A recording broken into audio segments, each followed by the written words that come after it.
أعوذ بالله من الشيطان الرجيم. بسم الله الرحمن الرحيم.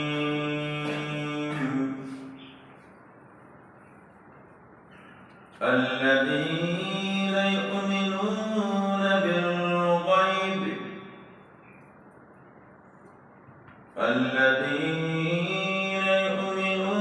بالغيب ويقيمون الصلاة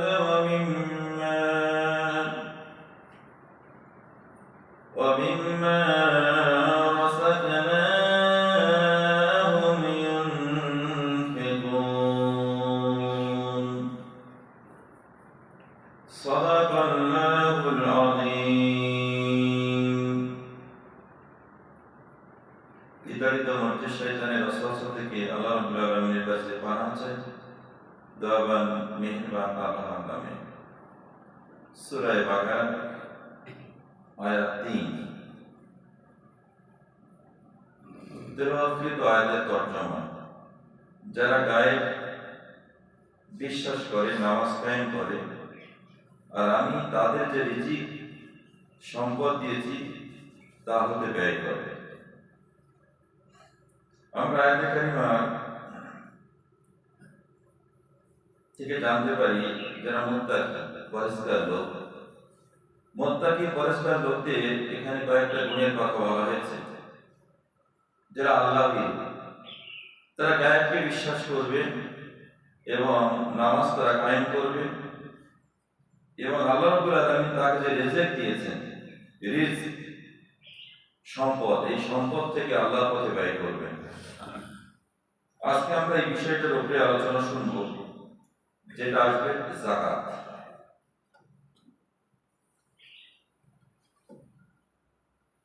যাকাতের একটা গুরুত্বপূর্ণ বিধান। যাকাত হচ্ছে ইসলামের তৃতীয় বিধান। আমরা জানি কলেমা, নামাজ, রোজা, হজ, যাকাত বগেরা বগেরা। এভাবে আল্লাহ রাব্বুল আলামিন আমাদেরকে অনেক বিধান দান করেছেন। তার মধ্যে এই যাকাত হচ্ছে তৃতীয় বিধান ইসলামের। এই তৃতীয় বিধান আমাদেরকে জানতে হবে আল্লাহ রাব্বুল আলামিনের গুরুত্ব কতটা রেখেছে। কোরআনে কারিমায় 32 বার আল্লাহ রাব্বুল আলামিন এই যাকাতের কথা উচ্চারণ করেছেন। যাকাত আদায় করতে বলেছেন, যাকাত দিতে বলেছেন, যাকাত বন্টন করতে বলেছেন। যাকাত আমরা সচরাচর এই পবিত্র রমজানে দিয়ে থাকি। আমরা একটা হাদিস প্রথমে শুনে নেই। রাসূল কারীম সাল্লাল্লাহু আলাইহি সাল্লাম মুআজকে ইয়ামেনের গভর্নর নিযুক্ত করেন, যেটাকে আমরা রাজ্যপাল বলে থাকি। যারা গভর্নর নিযুক্ত করেছেন, মুআজকে বললেন ঈমান এর দাওয়াত দেবে। তোমার প্রথম কাজ হচ্ছে ঈমান। তুমি সরকারি একজন প্রধান, তোমার দায়িত্ব হবে প্রথমে তুমি মানুষকে দাওয়াত দেবে ঈমান। ঈমানের মধ্যেই তার রিসালাত, এই দাওয়াত তুমি তাদেরকে শোনাবে। এরপরে নামাজ, 5 ওয়াক্ত নামাজের বাস্তবায়ন হওয়ার ব্যাপারে কাজ করবে। কিভাবে 5 ওয়াক্ত নামাজ হবে। 3 নম্বরে বললেন যাকাত। আল্লাহ রাব্বুল আলামিন ফরজ করেছেন, এই যাকাত এর বিধান তুমি মানুষকে শোনাবে। আমরা সবসময় নামাজের গুরুত্ব বেশি দিই। নামাজের গুরুত্ব আমরা এত পরিমাণ দিয়েছি, সেই পরিমাণ কিন্তু আমরা যাকাতের গুরুত্ব দেই। এখানে আল্লাহ রাব্বুল আলামিনের এখানে হক, কি হক আছে? বান্দা নামাজ আদায় করবে। আল্লাহর এটাও হক যে বান্দা যাকাত আদায় করবে। কার জন্য করবে? তার বান্দাদের জন্য এই যাকাত আদায় করবে। এই যাকাত যদি আমরা আদায় না করি, যাকাত যদি আজকে আমরা এ থেকে বিরত থাকি, তাহলে নামাজ আর যাকাতের মধ্যে পার্থক্য করি, মানে দূরত্ব বজায় রাখি, একটা গুরুত্ব দেবো, একটা গুরুত্ব দেবো না, তাহলে আমাদের নিয়মের বাইরে আমরা চলে যাচ্ছি। আমাদেরকে নিয়মের মধ্যে আসতে হবে। দেখেন আল্লাহ রাব্বুল আলামিন কোরআনে কারিমে একটা আয়াত বলেছেন, আমরা সেই আয়াত থেকে লক্ষ্য করি। আল্লাহ পাক বলছেন,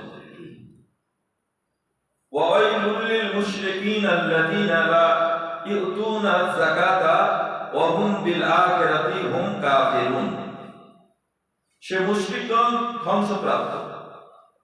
কারা ধ্বংসপ্রাপ্ত? মুশরিকগণ, যারা যাকাত পরিশোধ করে না।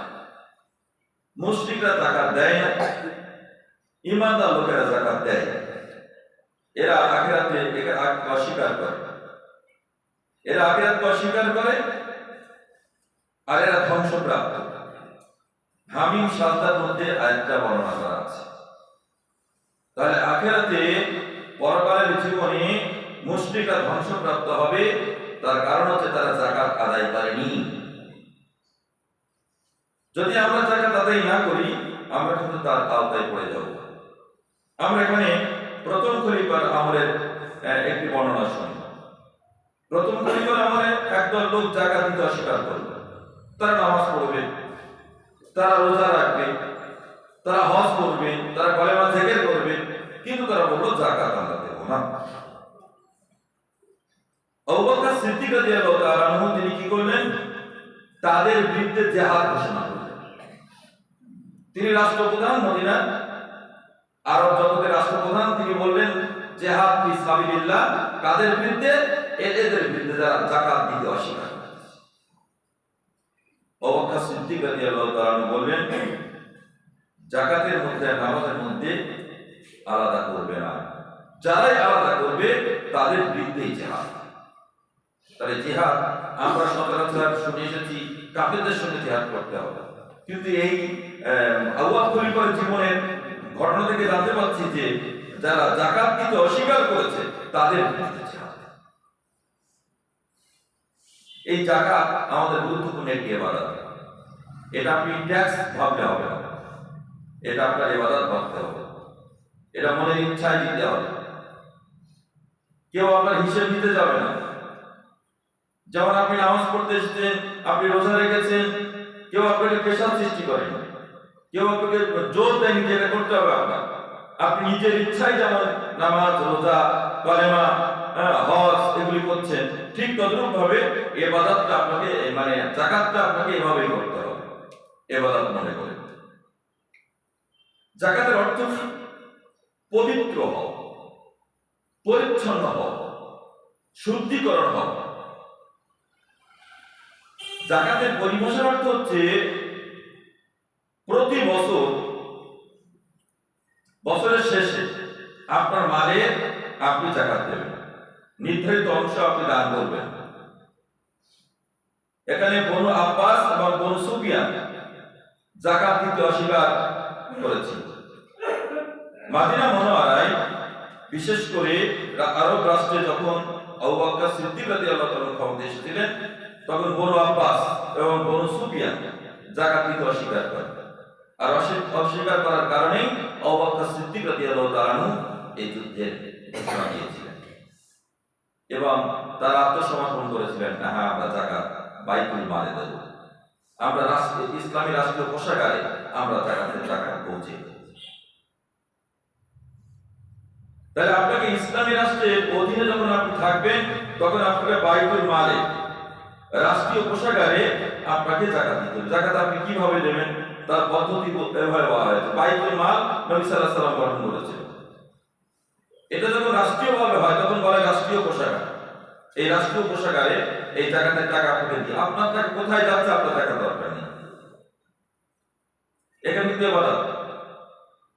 আমি যখন আমার যাকাতের টাকা আপনাকে দিচ্ছি, তখন আপনার প্রতি আমি একটু করুণা করলাম, একটু দয়া করলাম। এই ব্যাপারটা যদি হয় তাহলে কি হবে? আপনার থেকে আমি করুণা পেয়ে যাচ্ছি, অনুগ্রহ পেয়ে যাচ্ছি, সম্মান পেয়ে যাচ্ছি, ও আমাকে টাকা দিয়ে সাহায্য করেছে। তাহলে কিন্তু এখানে যদি আপনার মনের মধ্যে কোনো গলদ থাকে, তাহলে কিন্তু যাকাত আদায় হবে না। বাইতুল মালে যখন যাকাত দিয়ে দেওয়া হচ্ছে, এই টাকা কার টাকা কোথায় যাচ্ছে কেউ জানে না। যেমন আমরা নামাজ পড়ছি যৌথভাবে, জামাত করে নামাজ পড়তেছি, জামাতের সঙ্গে আমরা নামাজ পড়ছি, বাইতুল মালও ঠিক এই রকম। বাইতুল মালের মধ্যে টাকা জমা পড়বে, কার টাকা কোথায় যাবে সে জানতে পারবে না। যদি আমাদের যদিও রাষ্ট্রীয় কোষাগারের ব্যবস্থা আমাদের নেই, বাইতুল মাল আমাদের নেই এইভাবে যেভাবে মক্কায় ছিল, তো আমাদের কি করতে হবে?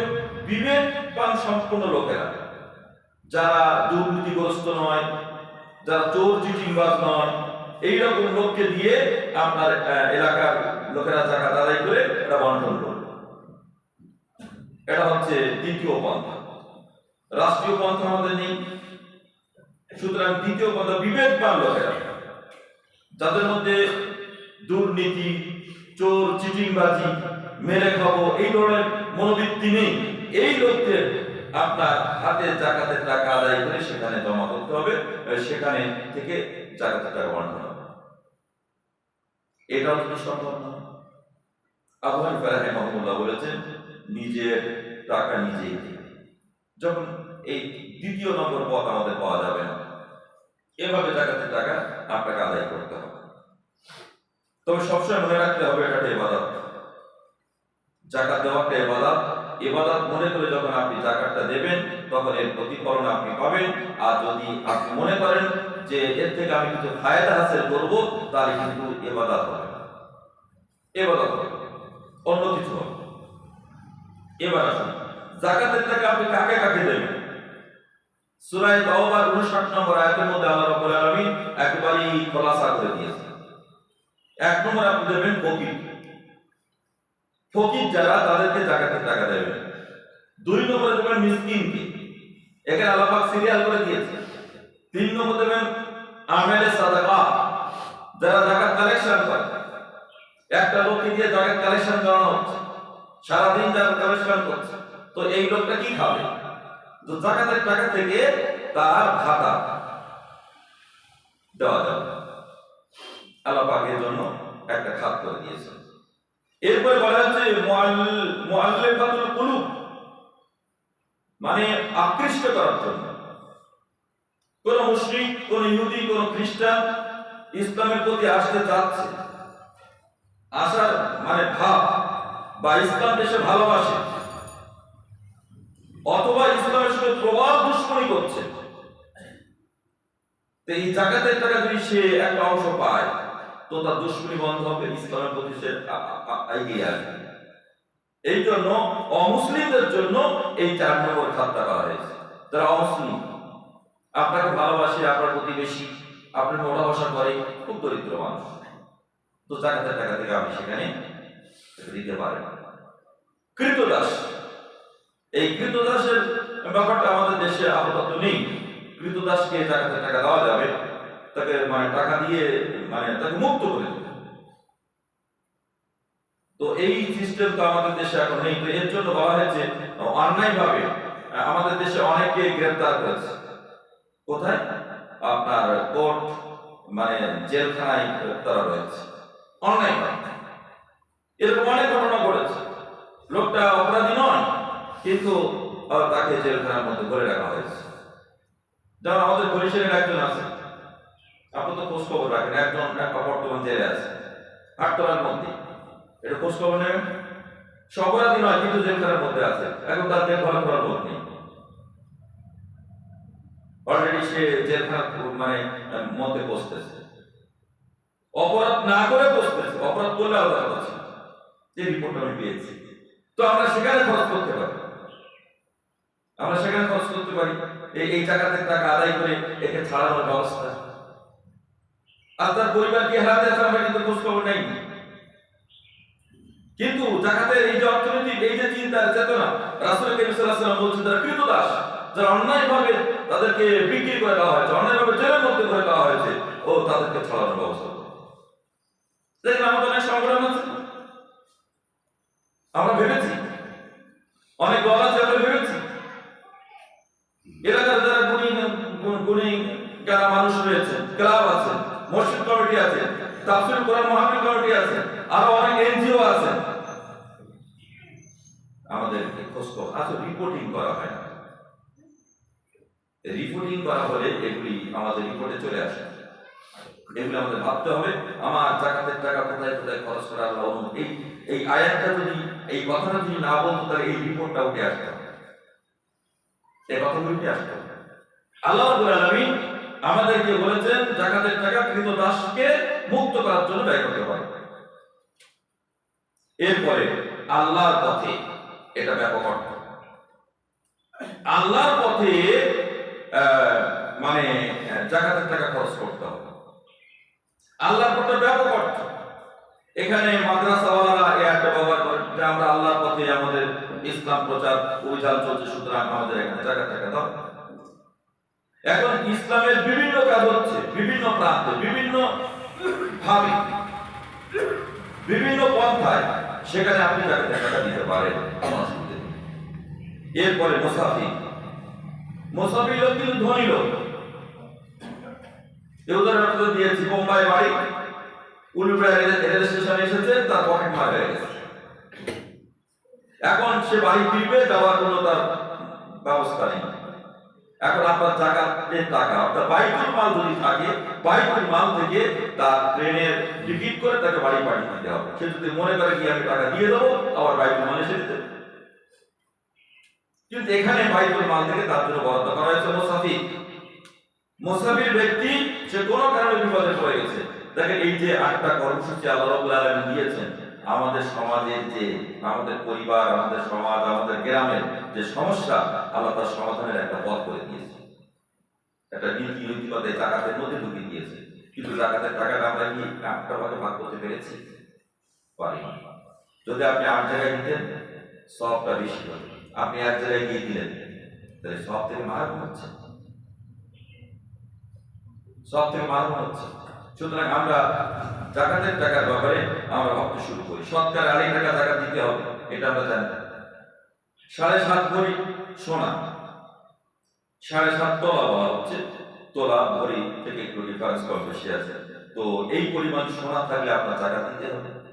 আর 52.5 তোলা রূপা, এই পরিমাণ যদি রূপা থাকে আপনার বাড়িতে, তাহলে আপনার যাকাত দিতে হবে। যদি সোনার পরিমাণ টাকা থাকে, যাকাত দিতে হবে। যদি রূপার পরিমাণ টাকা থাকে, যাকাত দিতে হবে।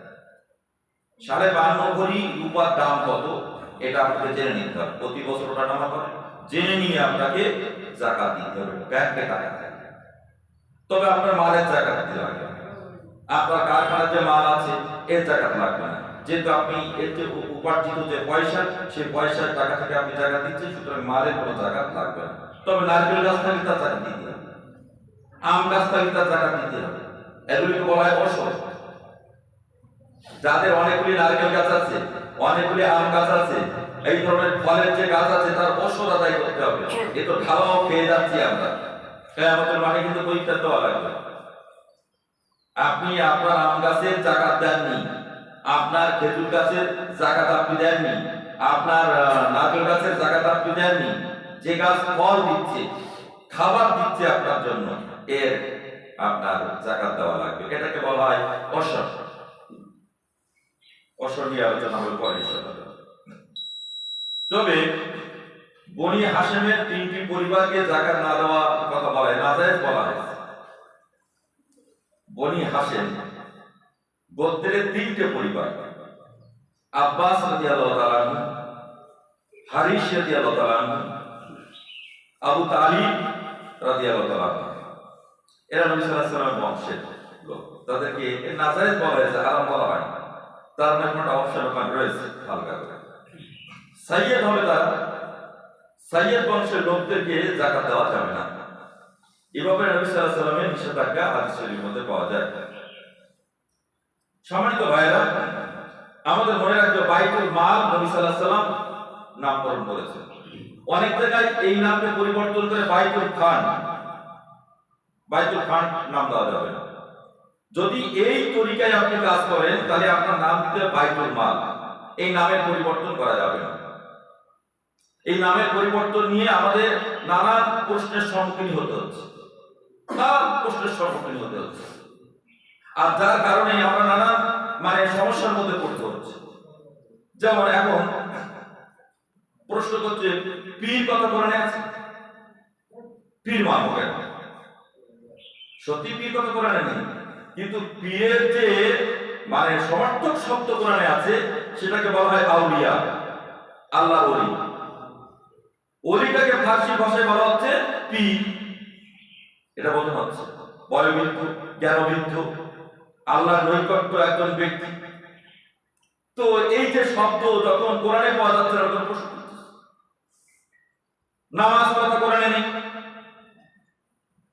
এই যে আমরা বলি মানে রোজা, এটাও কোরআনে নেই। এরকম প্রশ্ন উঠছে, এর নাম সিয়াম, এর নাম সওম। তা আগামী দিনে এরকম প্রশ্ন উঠবে যখন আপনি বাইতুল ফান্ড গঠন করবে, লোক বলে ফান্ড বাঁধবে। রাসূল তো নাম দিয়েছে বাইতুল মাল। সুতরাং নামের ব্যাপারে আমাদের খুব সতর্কতা অবলম্বন করতে হবে যে আমরা যখন এটা যদি প্রতিষ্ঠা করতে চাই, গায়েব করতে চাই, এ ব্যাপারে মসজিদ কমিটির বিরাট দায়িত্ব দিয়েছে। মসজিদ কমিটি যারা মানে কমিটি সেক্রেটারি, সভাপতি, ক্যাশিয়ার, সদস্য, তাদের কিন্তু বাইতুল মাল মসজিদে গঠন করে এলাকার যাকাতের টাকা তাদের মানে বন্টন করা কিন্তু তাদের নৈতিক একটা আল্লাহ পাক হুকুম করেছেন কোরআনে কারিমের মধ্যে। যারা কমিটির লোক বিশ্বাস করে, আল্লাহ পাকের কিন্তু হুকুম আছে, যেমন নামাজ কায়েম করবে, তারা আল্লাহকে ভয় করবে না, তারা যাকাত কায়েম করবে, যাকাত প্রতিষ্ঠা করবে। তারা যাকাত এবার বাইতুল মাল গঠন করে এখান থেকে যাকাতের টাকা আমার মহল্লার মধ্যে বন্টন হবে। আমাদের যাকাতের টাকা বাইরে চলে যাচ্ছে, তাহলে আমাদের যাকাতের টাকা বাইরে চলে যাচ্ছে, আমার এলাকায় দরিদ্র লোক আছে, তা সার্ভে করা হচ্ছে। এর জন্য কিন্তু আমরা সকলেই দায়ী, আমরা সকলেই দায়ী। এভাবে আপনারা ভাবুন। এবার আসুন, যারা নিজেদের মাল এবং অর্থ আল্লাহর পথে খরচ করে তাদের খরচের দৃষ্টান্ত উপমা কি? যেমন একটি বীজ কেউ বপন করবে, একটি বীজ, একটা দানা কেউ বপন করলো, তা হচ্ছে 7টা মানে ছড়া, এবং এর থেকে আল্লাহ রাব্বুল আলামিন বলছেন একটা একটা ছড়ায় 100টা করে দানা। তাহলে একটা থেকে হলো 7টা, 7টা থেকে 100। আল্লাহ রাব্বুল আলামিন বলছেন যারা আল্লাহর পথে এই যাকাত আদায় করবে, দান করবে, তাদের দানের পরিণামটা এমন হবে, দৃষ্টান্তটা এমন। আপনি 1 টাকা দান করবেন, এ থেকে বাড়তে বাড়তে বাড়তে কত জায়গায় কত টাকা পরিমাণ হবে, কত সওয়াব হবে, তার একটা আল্লাহ নমুনা পেশ করেছেন। 1 থেকে 7, 7 থেকে 100। সুতরাং আমাদেরকে এই দানের ব্যাপারে খুবই গুরুত্ব দিতে হবে। যদি আমরা দানের ব্যাপারে গুরুত্ব না দিই, তাহলে আমরা কিন্তু পিছিয়ে পড়বো। এই ব্যাপারটা আমাদের খুব অর্থনৈতিক ব্যাপার। আমি আমাদের সেজদা করছি যে সব যাকাত দিলে কিন্তু সেই সব যাকাতটাকে হালকা করতে হবে। যাকাতটা ধনী লোকদের জন্য, গরিবদের জন্য, যারা গরিব তাদের জন্য যাকাত তারা নিয়ে নেবে এবং প্রতিষ্ঠার জন্য তারা কথা বলবে। আর ধনী লোক তারা যাকাত দেবে, যাকাত বাইতুল মালে জমা করে এখান থেকে বন্টন করবে। এবার আসুন সম্মানিত ভাইয়েরা, কোরআনে কারিমে আমরা কয়েকটা আয়াত শুনি। সূরা তাওবাতে আল্লাহ বলছে যারা সোনা এবং রূপা জমা করে রাখে, আল্লাহর পথে খরচ করে না, তাদেরকে ফাবাশশিরু বিআযাবিন আলীম, জাহান্নামের আগুনের সুসংবাদ দাও। যারা সোনা এবং রূপা জমা করে রাখছে, এদের জাহান্নামের সুসংবাদ দাও, কঠিন সংবাদ। এটা সূরা তাওবাতে আল্লাহ পাক বলছেন একদিন আসবে যখন সোনা এবং রূপা জাহান্নামের আগুনে উত্তপ্ত করা হবে, লাল করা হবে, এবং সেগুলি দিয়ে তার কপালে ছ্যাঁকা দেওয়া হবে এবং কোমরে দাগ দেওয়া হবে। কোরআনে কারিমের মধ্যে আল্লাহ রাব্বুল আলামিন স্পষ্ট ঘোষণা করা হয়েছে যারা সোনা এবং রূপা জমা করে রাখছে তাদের পরিণাম হচ্ছে না। শুধু তাই নয়, বলা হবে এসব তোমার সেই সম্পদ, তোমরা যা নিজেদের জন্য সঞ্চয় করে রেখেছিলে, এখন তার স্বাদ গ্রহণ করো। তাহলে সোনা আর রূপা পাশাপাশি মনে রাখতে হবে টাকা। আপনি আমার সোনা নেই, আমার রূপা নেই, ব্যাংকে টাকা আছে, এটা কিন্তু ওজন করলে একই জিনিস আসবে। সুতরাং আমরা যাকাতের ব্যাপারে খুব সতর্কতা অবলম্বন করি। এবার আসুন, বিশ্বনবী মুহাম্মদ সাল্লাল্লাহু আলাইহি ওয়াসাল্লাম বলছেন, এটি একটা হাদিস, আল্লাহ নবী বললেন যে যাকাত দেয় না, তার সম্পদ অর্থ আছে, তার পরিণাম হবে কিয়ামতের দিন মুসিবতের দিনেতে আল্লাহ রাব্বুল আলামিন যখন তাকে জিজ্ঞাসাবাদ করবেন উত্তর দিতে পারবে না, পরিণাম জাহান্নাম হবে। তার সম্পদ বিষাক্ত সাপ তৈরি হয়ে যাবে। রাসূল বলেন বিষাক্ত সাপ তৈরি হয়ে যাবে এবং এই সাপ তার গলায় পেঁচাবে এবং তাকে দংশন করতে থাকবে। এরকম যুগ যুগ চলতে থাকবে। কত কোটি বছর পার হয়ে যাবে, এই যন্ত্রণা তাকে সইতে হবে জাহান্নামের মধ্যে। জাহান্নামের বিভিন্ন আযাব, বিষাক্ত সাপ যখন তাকে কামড়াবে, যন্ত্রণা ছটফট করতে থাকবে, তার গলায় পেঁচিয়ে তার চোয়ালে কামড়াতে থাকবে, তার মুখে কামড়াতে থাকবে। সুতরাং যাকাতের ব্যাপারে আমরা সতর্কতা অবলম্বন করি। যারা আল্লাহর পথে খরচ করতে কৃপণতা করেছে, কৃপণ, এটা সূরা আল ইমরানের মধ্যে এসেছে, যারা কৃপণতা করছে যাকাতের ব্যাপারে, তারা ক্ষতিকর কাজ করলো, নিজের ক্ষতি নিজেই করলো। তাদের গলায় তারা নিজেরা ফাঁস করে নিল, নিজেরা গর্তের মধ্যে ঢুকে গেল, ফাঁস করে নিল। তাদের পরিণাম খুবই খারাপ। এখানে আমরা একটি গুরুত্বপূর্ণ ঘটনা শুনি। কার নিয়ে? মূসা আলাইহিস সালাম কারণকে বলল যাকাত দাও। কারণ বলছে কিসের যাকাত? তো বলছে তুমি আল্লাহর পথে যাকাত দাও। বলে সম্পদ তো আমার, যাকাত আবার কিসের? যাকাত সে দিল না। তার যাকাতের পরিণাম ছিল কত জানেন? তার অর্থ সম্পদ কেমন ছিল জানেন? 70টা উট তার চাবি বহন করতে ছিল। তাহলে কতগুলি বিল্ডিং ছিল, কতগুলি ঘর ছিল। সম্পদের পরিণাম, এত পরিমাণ সম্পদ আল্লাহ পাক তাকে দান করেছিলেন। 70টা উট তার চাবি বহন করত। তাকে যখন বলা হলো যাকাত দাও, সে তখন বলল এটা তো আমার টাকা, আমার, এটা আমার উপার্জিত টাকা। যাকাত দিতে অস্বীকার করলো। সর্বশেষ আল্লাহ রাব্বুল আলামিন তাকে পাকড়াও করলেন। হযরত মূসা আলাইহিস সালাম বায়ান করতেছেন, শয়তানি করে বদমাইশি করে সে কি করলো?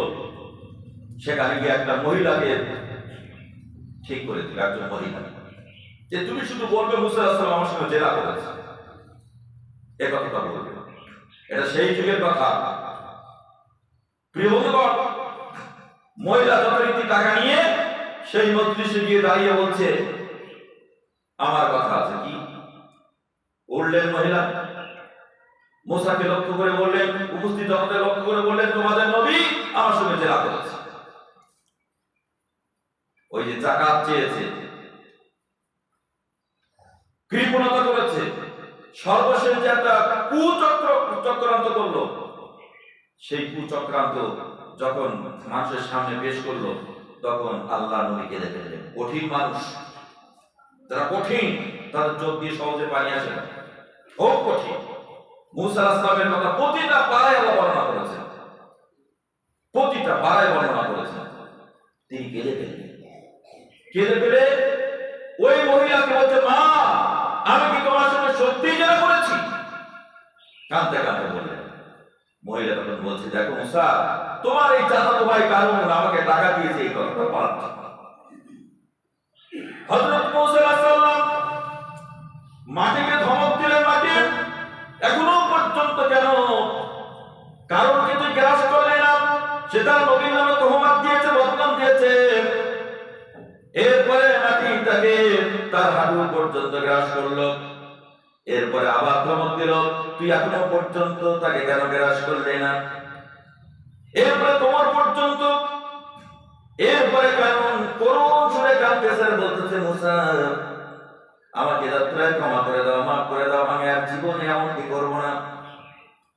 এরপরে আবার ধমক দিলেন, মাটিকে ধমক দিয়ে বলছে, মাটি, এখনো পর্যন্ত তুই কেন কারণকে গ্রাস করলি না?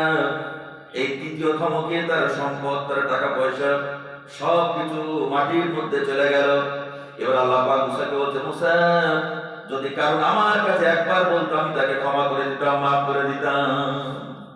যদি আমার কাছে একবার বলতো করুণ সুরে, আমি ক্ষমা করতাম, মাফ করতাম।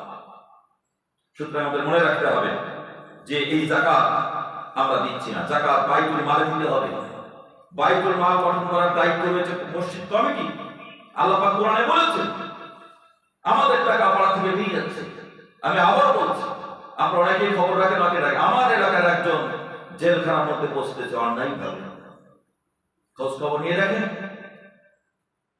সে অপরাধ করেনি, আমার যতটুকু জানা অপরাধ করেনি, অথচ অপরাধের জালে ফেসে গেছে। অপরাধের জালে ফেসে গেছে, তাকে আমরা কিভাবে ছাড়াবো, কিভাবে করবো, তার পরিবার কিভাবে আমরা এই যাকাতের মাধ্যমে ভাবতে পারি। আর ভাবার জন্য বাইতুল মাল গঠন করতে হবে। এটা একা একা সম্ভব নয়, একা একা সম্ভব নয়। এটা উকিল ধরতে হবে, একটা বড় উকিলে কেস ফাইল করতে হবে, তার জন্য আবেদন করতে হবে, নানান প্রক্রিয়া, সেটা উকিলের সাহায্য নিতে হবে। তো যাকাত আমাদেরকে সেখানে সাহায্য করতে পারে। এই জন্য সম্মানিত ভাইরা, আপনাদের কাছে আমি এই যাকাতের ব্যাপারে আর বেশি কথা বলতে চাই না। যাকাত যখন আপনি আদায় করবেন তার পরিণাম হবে। এটা বাগদাদের একজন হাজী সাহেব, বাগদাদের একজন হাজী সাহেব, তিনি যাকাত দিতেন। তার সোনার জায়গা, তার রূপার জায়গা, তার সম্পদের জায়গা, সব জায়গা তিনি দিতেন। যাকাত দিয়ে নামাজে দাঁড়িয়ে গেছে। লোকেরা তাকে বলছে, নামাজ শেষ হয়ে গেছে, বলছে আপনার তো ঘরে আগুন ধরে গেছে, আপনি তাড়াতাড়ি চলুন, ঘরে আগুন ধরে গেছে আপনার। সেই বাগদাদের যাকাত আদায়কারী বলতেছেন, ইন্না লিল্লাহি ওয়া ইন্না ইলাইহি রাজিউন।